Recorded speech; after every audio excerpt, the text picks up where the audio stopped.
Sa mapagpalang araw po sa ating lahat, ako si Godfrey Quizon, and this is my devotion for today, July 6, and ang topic po natin ngayon is 10 Names of God.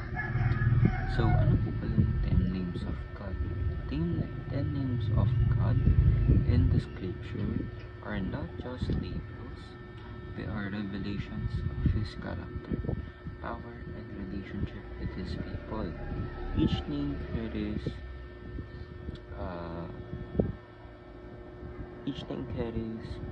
with it a glimpse of who He is.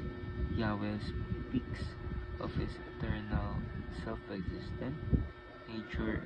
El Shaddai of His mighty sufficiency.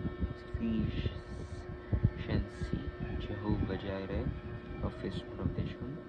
These names remind us that God is not distant or personal.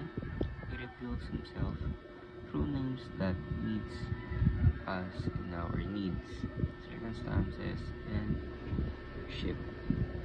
So, ang ating scripture for today po is Exodus chapter 3, verse 13 to 15.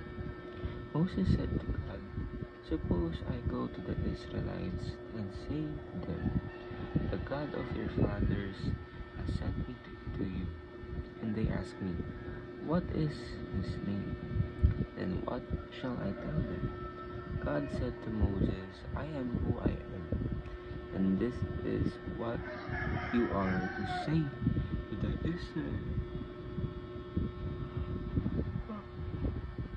Israelites, I am. He has sent me to you." God also said to Moses, "Say to the Israelites, the Lord, the God of your fathers, the God of Abraham, the God of Isaac, and the God of Jacob has sent me to you. This is my name forever, the name you shall call me from generation to generation." Sabihin itong mga pangalan na meron ng ating Panginoon is made to communicate with us people. Kasi alam naman po natin ang ating Panginoon is omniscient, and tayo kasi is limited understanding na po talaga yung meron tayo.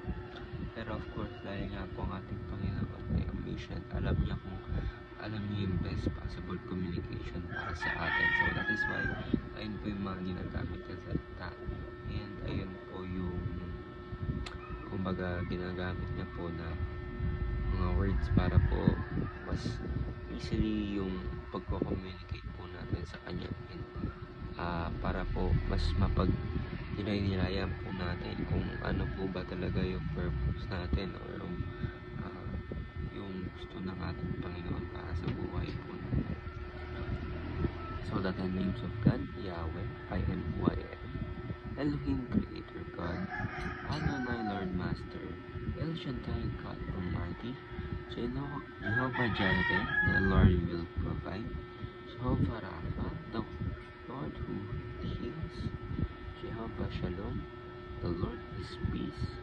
Jehovah Nissi, the Lord is my banner. Jehovah Chikenu,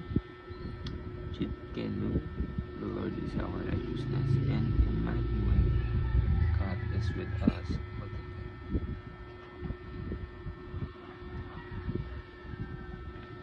Yung first teaching natin po is God's names are His revelation of Himself.